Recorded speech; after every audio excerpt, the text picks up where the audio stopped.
Hello Capricorn, Sun, Moon, Rising, and Venus signs. Kamusta kayo? Sana po nasa mabuti kayong kalagayan. Welcome back po sa Star Tarot. Kung bago kayo dito, welcome din po kayo. Please subscribe, like, share my videos, and leave me a comment kung nakaresonate po kayo. Thank you. So, tignan natin ang mga messages and energies ninyo for the week. King of Swords, ito yung current energy ninyo. What to embrace sa ngayon is Ace of Swords. Ano dapat ninyong iwasan? Wow. What to avoid is death energy. Accomplishment, we have the Knight of Wands. Alright. Ano ang mga blessings, no, or opportunities na pwedeng dumating? We have the Hanged Man energy. Obstacle po ninyo, we have the Four of Pentacles. Ano yung advice sa inyo ng Spirit? We have the Five of Cups.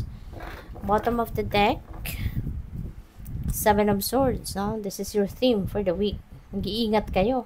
This is a warning para sa iyo, Capricorn, na maaaring meron ditong mga sa paligid niyo may mga tao dito na parang, alam mo yun, mapagsamantala. Okay? You never know kung sino ang mga to. Kaya kailangan lang na maging extra careful kayo. Okay? Kasi baka, alam mo yun, tsumachamba lang ang mga taong ito. Baka matsambahan ka, diba? Baka ikaw yung matarget, no? Kung kayo ay magpapabaya, no? Kaya maging maingat, maging vigilant kayo, maging observant kayo, and most importantly, ingatan ninyo, secure ninyo yung mga valuables ninyo. Okay? Hindi lang material na bagay, hindi lang material possessions ang dapat na pasiguruhin ninyo, but also yung mga plano, dreams, strategies, yung mga ganon. Kasi hindi mo alam kung ano yung mga balak, no, ng kung sino man ito na kukunin sa'yo. Kasi kung kunyari may mapagkwentuhan ka, diba, ng mga plano mo, pwede kang unahan, diba? Pwedeng kunin yung plano mo at akuin na kanya, diba? Pagkatapos, ikaw na ngayon yung lalabas na nagkopya sa kanya, diba? Kaya mag-iingat kayo, alright? So, yung current energy ninyo is King of Swords. Pwedeng kayo ay isang professional, no? Nagtatrabaho kayo as professional dyan sa kung anumang area, no? Sa trabaho, maaaring isa kayong may nasa mataas na posisyon. Baka kayo ay merong hawak na managerial position sa trabaho, pwedeng gano'n. And there could be people, no, that are approaching you para humingi ng professional advice, no? Pwedeng gano'n. So, pwede rin na baliktad, no? Baliktad ang sitwasyon. Pwede rin na baka ikaw yung nangangailangan na lumapit, no, sa isang katulad ni King of Swords, no? If you are seeking for enlightenment, you are seeking for professional opinion or advice, no? So, maaaring isang katulad ni King of Swords ang maaaring lalapitan mo, no, sa ngayon. What to embrace is Ace of Swords, which is really beautiful. Kasi sa Ace of Swords is a new beginning energy. This is also victory energy. So, meron kayong pagtatagumpayan dito. You're going to win something. You are going to succeed, you know, sa ilang bagay, ilang area of life na pinagkakaabalahan ninyo, pinagsisikapan ninyo. Maaari din na mga yan, kunyari, problema, diba? Baka meron kayong pinoproblema, so ngayon, finally, you're going to succeed, no? Mapagtatagumpayan mo to. Kaya, congrats sa'yo, and good luck, you know. Speaking of clarity, you know, you are also going to receive the clarity that you are seeking sa ngayon. Maaring magkakaroon kayo ng linaw ang isipan ninyo. You are getting that new information siguro, no, na makakatulong sa'yo na mabuksan ang isip mo, malinawan ang isip mo. There could be aha moments, there could be epiphanies, light bulb moment, no? Alam mo yun, yung kahit may ginagawa ka, kahit busy ka, bigla ka mapapatigil kasi biglang mayroong pumasok na idea sa isip mo. Yung gano'n, no? So, maaaring may mga gano'ng kaganapan, no? At kung ano man yan, maaaring yan na makakatulong sa'yo, no? Na makapagdesisyon. Or yan na makakatulong sa'yo na para mag-move forward ka. 'Di ba? Sa kung ano man ang mga bagay-bagay na kailangan mong ah, mag-move forward ka. 'Di ba? So, anong dapat mong iwasan, no? Death energy is a new beginning energy. This is an ending and beginning energy. Meron ditong tatapusin ka. Meron ka ditong puputulin, no? You're going to disconnect from something or from someone dito in order for you to move on with your life, in order for you to embrace new situation, you know. Nakikita mo na kung ano man ito, mga tatanggalin mo sa buhay mo. This is no longer serving your best interest, no? Kaya it's about time na for you to let them go, and you are ready to make room sa buhay mo for something new or someone new, diba? So, ang dapat mo lang iwasan dito, Capricorn, is yung matakot ka, no? Na magbabago ang certain situation sa buhay mo. Kasi baka, no, in some areas of life, kasi this is massive transformation na parang gusto mo mangyari. Pero in some areas of your life, maaring meron ditong parang mag-uurong-sulong ka. Baka makaramdam ka ng ganon na, ay, teka lang muna. 'Di ba? Hindi ko muna to i-give up, or hindi ko muna to tatanggalin sa buhay ko.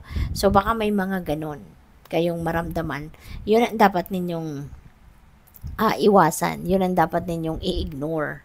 'Di ba? Kasi kapag nagka-idea kayo, unang-una kapag naka-idea kayo of what you're going to do, 'di ba? Most of the time, intuitive message yan sa inyo. You know? At kapag umano ka na, kapag bumawi na, yung parang umano yung isip mo, parang a part of your mind, parang biglang kukontra. You know, wag mong iwasan. You know, wag mo nang entertainin. Kasi if it's not really meant for you, sa una pa lang, hindi mo yan gagawin. Hindi mo yan maiisip. You know? Kaya, yun. So, kailangan kayo makikinig sa inyong intuition. Kasi, you will be guided, no? Accordingly. You will be guided kung ano ang tama mong gawin. Okay? So, ano yung accomplishment ninyo? We have the Knight of Wands. Ayan. So, probably kung ano man ang opportunity na to for you to change something, may mga sitwasyon dito wherein hindi ka atras, you're not going to have a cold feet on that. You are going to push through it, no? At magiging excited ka din, no? May ibang pagbabago dito na talagang magiging porsigido ka hanggang sa makamit mo ito, hanggang sa mabago mo yan, hanggang sa maalis mo yan sa buhay mo. Merong mga talagang parang masasabi mo sa sarili mo na I can't wait for this to change. You know, yun ang talagang pagsisipagan mo. Yun ang gagawin mong lahat for that to happen. No? May mga ganong bagay kayo. Lalo-lalo na yung mga siguro related sa mga sa passion ninyo. Sa kung ano man yung mga gustong-gusto ninyong ginagawa. You know, maybe you are going to be in alignment sa ngayon, no, sa kung ano yung passion mo. At yun ang mga uunahin mong baguhin or dalhin, no, sa buhay mo. So, yung mga blessings ninyo or opportunities that might come your way is Hanged Man, no? Kasi si Capricorn, 'di ba? Lagi kayong busy. Most of you, sobra kayong magtrabaho. You are a workaholic. Super super perfectionist din kayo pag nagtatrabaho. Kaya sobrang sipag, sobrang diligent niyo, sobrang the best kayo magtrabaho. Kaya, maaring iba sa inyo nandoon na sa point na kahit itutulog mo na lang, tinatrabaho mo pa. Kahit ipagpapahinga mo na lang, nagtatrabaho ka pa. Sa sobrang kasipagan mo, sa sobrang workaholic mo. Kaya, blessing ito sa iyo na dadating. If there is some delays sa mga gagawin mo, you know, kunyari, ano yung area of life ninyo na kumukuha ng majority of your time. 'Di ba? Yung bang pati pagpapahinga mo, kinukuha mo pa para gawin yun. No? Yung mga tipong ganon. So, whatever that is, maaaring dyan magkakaroon ng delays, dyan magkakaroon ng mga blockages, so that magkaroon ka ng time para magpahinga. You know? So that magkaroon ka ng time para sa sarili mo. Kasi, hindi ka mabibisi eh. 'Di ba?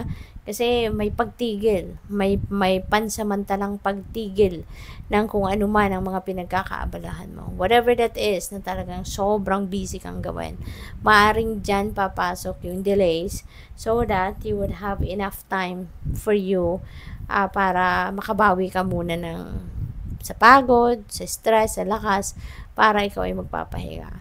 Kasi si Hanged Man is a stagnant energy. You know, so there could be a stagnation in some area of your life dito. At yan ang paraan, yan ang way ng universe para ilagay ka doon sa sitwasyon wherein mag-connect ka muna sa sarili mo, makapagpahinga ka, makapag-replenish ka. And don't worry, no? Don't worry, once na nagawa mo na yan, taking care of yourself, no? Focus on introspection, contemplation, reflection, rest, no, relaxation, rejuvenation, and recuperation. Once you've done that, tignan mo, uusad ng muli ang lahat. No, parang magbubukas na muli ang gate at itutuloy mo na muli kung ano man yung natigil, 'di ba? Kasi na-rejuvenate mo na sarili mo. Kumbaga, you were able to to fill your cup, no, at ready ka nang muli. So, yan lang. So, pagdating naman sa anong possible na obstacle ninyo is 4 of Pentacles. Ayan. So, maaari na meron ditong challenge sa inyo pagdating sa pagsisave ng pera, pagtatabi ng pera, pagmamanage, no, ng inyong pera, ng inyong resources. Doon lang kayo nagkaka-challenge. Kasi, you are also very generous, you know. So, siguro, kapag meron lumalapit, instead na itatabi mo yung pera, isi-save mo, ibibigay mo, or ipapautang mo. 'Di ba? Kasi, maawain ka eh. You're very compassionate. So, maaaring yun ang dapat ninyong aralin, na dapat ibalanse ninyo ang pagmamanage ng inyong pera. No? Dapat mayroong pa rin sinisave kahit paano, mayroong pang tulong, at merong pang kung ano yung mga needs ninyo, no? So, yung advice sa inyo ng Spirit is 5 of Cups. There is sadness, there is panghihinayang siguro dito, you know. But, maaari din kasi na you are still, parang nanghihinayang ka pa rin, no? Parang meron kang pinanghihinayangan at kahit wala na ngayon, hindi na ngayon naging parte ng buhay mo, naalis na ngayon sa buhay mo, pero parang nanghihinayang ka pa rin, nalulungkot ka pa rin, no? So, ang advice sa inyo dito ng Spirit, don't dwell on what you don't have anymore or what you really don't have in your life right now. Diba? Kasi the more na mag-dwell ka sa ganong sitwasyon, whatever it is that you don't have or what you are lacking, you are just going to attract more negativity in your life. You are going to attract the energy, the same energy, no? Na mas marami ka pang maiisip na kulang ka, mas marami ka pang makikita na wala ka, yung ganon. Diba? So, yun ang advice sa iyo. Focus on what you have right now. Palaguin mo yan, pagyamanin mo yan, at higit sa lahat, ipagpasalamat mo yan kung ano ang meron ka. Diba? Maging masaya ka sa kung ano ang meron ka. Kasi the more na grateful ka of what you have right now, kung ano mga blessings na meron ka, mas bibiyayaan ka ng mas marami pa, no, ng universe. Kasi you know how to appreciate, diba, the blessings, no, na natatanggap mo. Okay? Kasi parang kung nalulungkot ka and ang iniisip mo laging kung ano ang wala ka, laging kung ano yung wala ka at kung ano yung kulang sa'yo, diba? So, in a way, parang hindi ka nakokontento, you know, sa kung ano ang meron ka, diba? Kaya, yun, maging appreciative ka na lang. Final message ninyo is, Wolverine, you're a lot tougher than you think you are. So, madidiscover mo din dito siguro sa sarili mo na you are a toughy cookie. 'Di ba? Akala mo dati hindi mo kaya, pero ngayon mapapatunayan mo na aba, kaya mo pala. 'Di ba? Matapang ka din pala. Matatag ka din pala, no? So that is also one blessing, no, na marirealize mo sa ngayon how tough you are, no? So good luck sa iyo. Thank you for watching. Love and light. Namaste.